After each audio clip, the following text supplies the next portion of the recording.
Pengadilan Tata Usaha Negara Cakung, Jakarta Timur kembali menggelar sidang lanjutan gugatan Kolegium Kesehatan dengan agenda sidang mendengarkan keterangan saksi ahli intervensi dari tergugat Kementerian Kesehatan. Dalam sidang kali ini pihak penggugat kecewa dengan tidak hadirnya saksi ahli dari tergugat dan tidak lengkapnya data yang diajukan oleh pihak tergugat. Pihak penggugat juga menyayangkan kesaksian dari sejumlah saksi ahli dari pihak tergugat di sidang sebelumnya yang dinilai banyak tidak mengetahui proses pengangkatan dirinya sebagai ketua dan anggota kolegium yang baru. Selain itu, penggugat juga menyatakan telah terjadi kesalahan, terutama di saat salah satu ketua kolegium baru mengundurkan diri sebagai ketua, Menteri Kesehatan langsung menunjuk dan mengangkat ketua kolegium yang baru tanpa mendengarkan pendapat dari para ahli.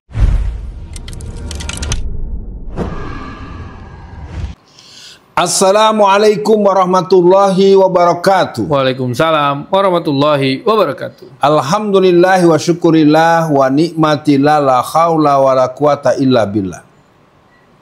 Pemirsa, kita sampai di acara dibacain berita. Kepada Bung Kameramen, beritanya perlu dibacakan dahulu. Silakan. Baik, terima kasih Bung Alfian. Hari ini saya akan membacakan berita khusus Bung Alfian dari Ikatan Dokter Anak Indonesia. Beritanya agak panjang, saya bacakan dulu. Mengapa Dokter Anak Indonesia melaksanakan doa bersama 3 hari berturut-turut pada 5-7 Mei kemarin Bung Alfian? IDAI dan seluruh dokter anak Indonesia menyuarakan hati nurani. Apa itu kolegium? Kolegium adalah badan ilmiah yang menetapkan standar pendidikan dan kompetensi dokter spesialis, dibentuk oleh para ahli dan guru besar, bukan pemerintah. Selama ini, kolegium itu independen, fokus pada kualitas dokter, bekerja sama dengan Kementerian Kesehatan dan KKI, tidak tunduk pada kepentingan politik. Tapi sekarang, kolegium diambil alih oleh pemerintah lewat UU nomor 17/2023 dan PP 28/2024. Pengangkatan dan pemberhentian anggota kolegium ditentukan oleh Menteri Kesehatan. Apa dampaknya? Ilmu kedokteran bisa diatur oleh kekuasaan. Standar dokter bisa menyesuaikan kepentingan politik, bukan keilmuan. Masyarakat bisa dirugikan, mutu layanan kesehatan menurun. Dulu, kolegium independent academic body. Sekarang kolegium alat kebijakan pemerintah. Ini bukan opini, tapi fakta. Mahkamah Konstitusi tahun 2015 pernah memutuskan bahwa kolegium harus mandiri dan tidak di bawah kementerian. Putusan ini dilanggar. Akibatnya, Konsil Kedokteran juga menjadi tidak independen. Keputusan soal registrasi dan praktek dokter bisa disetir. Profesi dokter terancam kehilangan integritas. Bayangkan jika standar dokter bedah, dokter anak, hingga dokter jantung ditentukan oleh politik, bukan keilmuan. Apakah Anda masih merasa aman? Nah, Bung Alfian, biar nggak kepanjangan, respon awal dulu Bung Alfian dari keresahan dokter nih Bung Alfian. Silakan Bung Alfian. Ini merupakan sebuah gelombang daripada operasi globalis cabal, operasi Freemason dan operasi untuk melakukan penghancuran peradaban. Dalam sistem kehidupan manusia itu ada beberapa hal yang harus terjaga dalam stamina yang independen, yang berkualitas dan mempunyai daya pembangunan peradaban, yaitu kesehatan, pendidikan, ekonomi, politik. Nah, yang jelas secara mengemuka adalah kesehatan dan pendidikan. Nah, ini kelihatannya kasus ini atau fenomena ini atau fakta ini harus menjadi perhatian bagi seluruh para patriot kesehatan dan bagi para pejuang politik, bagi para patriot Indonesia yang meyakini bahwa Allah Subhanahu wa Ta'ala sebagai tempat kita mengembalikan segala urusan, dan ini memang merupakan sebuah permainan yang dibuat oleh Freemason, Bavarian, Illuminati yang menggunakan kepanjangan tangan mereka dari para tangan-tangan antek-antek dan para komprador ya di bidang kesehatan. Kata kuncinya situasi ini harus berkembang luas dan harus dipahami dengan baik. Dan sesungguhnya sejak fenomena Namru II, ditahannya Ibu Siti Fadila Supari, dan juga orang yang punya daya ekspresi secara tertulis yaitu Bapak Dr. Agung Sapta. Jadi sebenarnya kita punya catatan khusus bahwa urusan kesehatan memang semakin diobrak-abrik. Jadi gerakan depopulasi, pelumpuhan generasi, mereka lakukan dengan seluruh potensi yang ada, dari yang namanya imunisasi dan vaksinasi, dari yang namanya penyuntikan yang tidak memberikan daya konstruksi dalam bentuk kesehatan maupun daya stamina, dan memberikan satu bentuk pelumpuhan potensi yang seolah-olah merupakan sebuah tindakan-tindakan kebaikan. Nah, sayangnya ini memang membuat dikotomi dan kontraksi rivalitas yang sangat keras ya di antara orang-orang yang sangat menyadari hakikat kemuliaan manusia dan keinginan eksploitasi manusia dengan cara-cara yang seolah-olah mereka berpihak pada pemihakan nilai-nilai kesehatan, padahal mereka merupakan bagian daripada setan dan iblis kejahatan di bidang kesehatan. Begitu Bung Kameramen. Iya, Bu Alfian. Kalau kita lihat dulu dari captionnya, jadi sejak 2024 telah terjadi tindakan intimidasi dan kesewenang-wenangan terhadap IDAI, Bung Alfian. Sekum PP IDAI dan Ketua UKK Tumbuh Kembang Pediatri Sosial berupa mutasi sepihak tanpa alasan jelas, Bang Alfian. Kemudian mutasi juga sepihak kepada Dr. Pimprim, Ketua IDAI. Kemudian disusul pemberhentian Ketua IDAI Cabang Sumut, yaitu Dr. Rizky Andriansah. Tindakan ini diyakini sebagai akibat dari ketidaksepahaman dengan Kemenkes, Bang Alfian, dalam hal independensi kolegium. Tindakan ini melukai hak asasi manusia, juga merugikan masyarakat, terutama pasien-pasien jantung, tumbuh kembang, dan hematologi. Bang Alfian, kalau kita melihat tanggalnya, itu kan UU 17-nya itu 2023, itu zamannya Jokowi, Bang Alfian. Kalau PP 28 2024 mungkin lagi transisi tuh dari era Jokowi ke Prabowo, Bang Alfian. Nah, ini kan menurut saya, Bang Alfian, ada keangkuhan kebijakan ya. Ada pemaksaan juga, atau pengen mungkin anaknya lah yang bertugas di situ. Tapi kan ini berbahaya, Bang Alfian. Apalagi dunia kesehatan. Jadi mungkin di sesi tengah ini apa yang perlu dilakukan, Bung Alfian? Perlawanan oleh para dokter, Bung Alfian, juga masyarakat. Karena ini berita ini memang viral.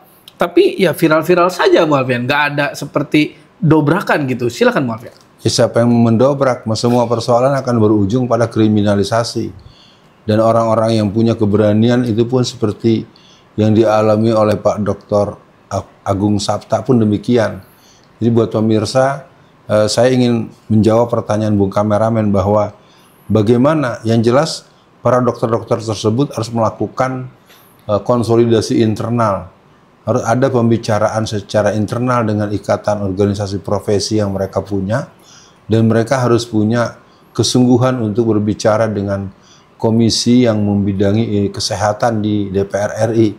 Saya tidak terlalu ingin menyatakan 100%, tapi minimal bisa jadi dengan bermacam persoalan yang masuk, sehingga kalau tidak ada yang menembus di komisi terkait yang berhubungan dengan kesehatan, itu juga nanti akan jadi nilai nilai yang negatif agar itu ditempuh. Nah, yang lain-lain rasanya memang harus ada pembicaraan dalam bentuk istimewa ulama dalam pengertian yang luas. Istimewa ulama di mana perspektif keagamaan melihat persoalan kesehatan, melihat persoalan kehidupan yang sehat, melihat persoalan kehidupan yang membahayakan generasi yang harus diantisipasi. Jadi intinya tekanan, intimidasi, dan pola-pola yang bernuansa seperti penekanan dan mungkin masuk pada proses pemutasian atau bentuk-bentuk stressing atau bentuk-bentuk intimidasi secara tidak langsung, ini memang merupakan sebuah kejadian yang bukan hanya di bidang kesehatan, di bidang pendidikan, di bidang hukum, di bidang di banyak bidang sebetulnya sedang terjadi kontraksi yang sangat keras dari para orang-orang yang berkeinginan tidak berdayanya negara-negara yang banyak diisi oleh orang-orang yang menolak pola-pola Freemason, Illuminati, Bavarian, dan kerja-kerja kaum globalis cabal yang memang mereka merupakan para konspirator yang selalu mencoba menihilkan atau menegasikan atau mensimplistiskan apa yang mereka kerjakan itu adalah sebuah kebaikan yang sejatinya adalah sebuah operasi penghancuran peradaban, penghancuran generasi, dan pembantaian yang dilakukan secara tidak physically. Ya, dia merupakan pembantaian sistematis dengan kebijakan politik dan memberikan suntikan, memberikan injeksi, dan memberikan satu tindakan-tindakan medis yang membahayakan dalam jangka pendek, dan yang paling perlu didalami adalah dalam jangka menengah dan jangka panjang. Jadi respon tengah saya adalah memang situasi di berbagai lini, Bung Kameramen, memang sangat genting. Makanya buat Bung Kameramen, Bung Alfian, mari kita juga menjaga keseimbangan diri agar kita tetap tenang, agar kita tetap jernih, dan stamina kita dalam keadaan sehat, sehingga kita bisa bergerak untuk melawan ini dengan bentuk perlawanan yang merupakan gerakan yang memiliki barisan, bukan kerumunan. Iya, Bu Alfian, ini kan sebenarnya kasusnya sama juga seperti rektor ya, Bu Alfian. Rektor dulu ditunjuk sama Jokowi. Ya goblok, istilah kata, nggak apa-apa, yang penting nunduk sama Jokowi, kan kira-kira gitu. Nah tapi Bu Alfian, menurut saya kalau dokter ini berbahayanya gimana, Bu Alfian? Karena kan menyangkut nyawa, Bu Alfian. Kalau misalkan, Bu Alfian, dokter forensik aja misalkan, nah itu kalau orang titipan kan bahaya, Bu Alfian. Bisa diduga kan, kayak kilometer 50 itu, siapa yang forensiknya? Kita kan nggak tahu juga, Bu Alfian. Ini kan sangat berbahaya. Jadi mungkin untuk masuk akhir sesi kali ini, mungkin ini pengenalan awal juga. Saya juga kaget, Bu Alfian, ketika di-share ini oleh beberapa kawan saya. Ini seperti kurang perhatian, Bu Alfian. Tapi memang bagusnya dokter-dokter ini kan sering mengedukasi di sosmed ya. Jadi follower mereka relatif bagus juga, Bu Alfian, jumlahnya. Nah tapi mungkin di closingnya, Bu Alfian, kita lanjutkan yang diposting oleh IDAI. Apa yang kami minta? Pertama, kembalikan kolegium sebagai badan ilmiah independen. Hentikan intervensi pemerintah dalam urusan keilmuan. 3, tinjau ulang UU dan PP yang merusak tatanan ini. Kami menunggu hasil sidang PT UN tentang kolegium. Ini bukan soal jabatan, ini soal menjaga mutu pelayanan kesehatan anak dan masa depan bangsa. Kami bergerak bukan karena ambisi, tapi karena tanggung jawab moral menjaga amanah ilmu dan keselamatan rakyat. Doa bersama ini adalah suara nurani. Kami mohon keadilan dan keberanian dari seluruh rakyat Indonesia untuk mendukung perjuangan menjaga independensi ilmu kedokteran. Kami tidak akan diam demi anak-anak Indonesia, demi masa depan yang sehat dan berkeadaban. Salah satu yang posting ini, Bu Alfian, ada dokter yang sedikit-dikit tidak kasih obat. Misalkan ada anak yang panas, itu disaranin sama dia, coba ibu anaknya dipeluk dulu, dikasih minum air dulu, diapain dulu. Nah ini kan sepakat saya dengan Bu Alfian, ini jangan-jangan proses penyingkiran dokter-dokter yang jujur. Jadi mungkin yang sedang ingin diramaikan, dimayoritaskan adalah dokter-dokter yang nurut mungkin Bu Alfian sama Bill Gates. Jadi mungkin untuk closingnya, Bu Alfian, support Bu Alfian untuk para dokter yang sedang memperjuangkan independensi kolegium ini, Bu Alfian. Silakan. Ya, kalau kita memahami berbagai kasus yang ada, sidang-sidang di pengadilan itu kan semuanya menjadi sesuatu yang membuat kita tidak bisa berharap sama sekali. Betul. Ya, ini kebohongan, permainan ketidakadilan, dan tentu pihak hakim yang menyidangkan persoalan ini pun sesungguhnya tidak bisa kita simpulkan bahwa mereka orang-orang yang tidak ingin adanya keadilan. Tapi yang jelas memang tekanan begitu kuat, dan sesungguhnya ini adalah disebabkan karena kita tidak mempunyai kesadaran kolektif dalam bidang politik, dan juga tidak memilikinya kesadaran kolektif untuk melakukan perlawanan politik. Dan juga kita tidak punya kerja-kerja politik yang membuat kita punya kesanggupan untuk membaca. Saya secara sportif cukup terkejut terus terang, Bung Kameramen, membacakan ini. Saya sampai, ya Allah, kalau begitu kan logikanya begini, berarti ada lagi kasus-kasus lain yang di bidang kesehatan. Karena kan kita perlu misalnya vaksin untuk TBC, terus vaksin kanker serviks, vaksin yang lain itu tadi tersebut-sebut nama Dr. Pilprim. Yep. Nah, Dr. Pilprim itu kan selama ini orang yang dianggap ada di pihak pemerintah dalam beberapa tindakan. Kok dia juga malah terkena tekanan tersendiri oleh Menteri Kesehatan yang ada sekarang. Dan menurut pembacaan saya secara geopolitik, Menteri Kesehatan kita ini bukan Menteri Kesehatan yang terlalu diridhoi oleh Pak Prabowo. Dan artinya Pak Prabowo boleh jadi juga mendapatkan satu pesan khusus, tolong ini jangan diganggu, sama dengan fenomena Sri Mulyani Indrawati, bahwa Bu Sri Mulyani itu kan dari jauh-jauh hari kan termasuk orang yang tidak direkomendasikan, Iya, benar. tapi kemudian tetap dijadikan karena tekanan dari IMF, tekanan dari World Bank, tekanan dari sesungguhnya ada kelompok Rothschild yang memang mereka punya lobby-lobby Yahudi tingkat tinggi yang Betul. punya daya tekan terhadap negara manapun yang mempersoalkan apa yang mereka lakukan, itu berujung akan dihancurkan, baik dibunuh maupun diputus akses mereka, baik dengan pembunuhan secara fisik maupun pembunuhan karakter, pembunuhan jaringan, dan pembunuhan-pembunuhan yang lainnya. Maka dari saya buat semua masyarakat, mari kita tetap mengembalikan urusan kita kepada Allah. Ya. Mari kita ahli di bidang kita masing-masing, dan kepada para dokter, terutama IDAI, Ikatan Dokter Anak Indonesia, agar bisa juga menanyakan kepada para senior. Ya, di Banten itu ada Dr. Arif Nasution, mudah-mudahan Dr. Arif bisa menengok dan mendengar ini bagaimana. Di Jawa Tengah ada seorang profesor guru besar dokter anak itu, yaitu Profesor Dr. Harsono. Mudah-mudahan beliau bisa menyaksikan hal ini dan bisa memberikan pandangan yang jelas.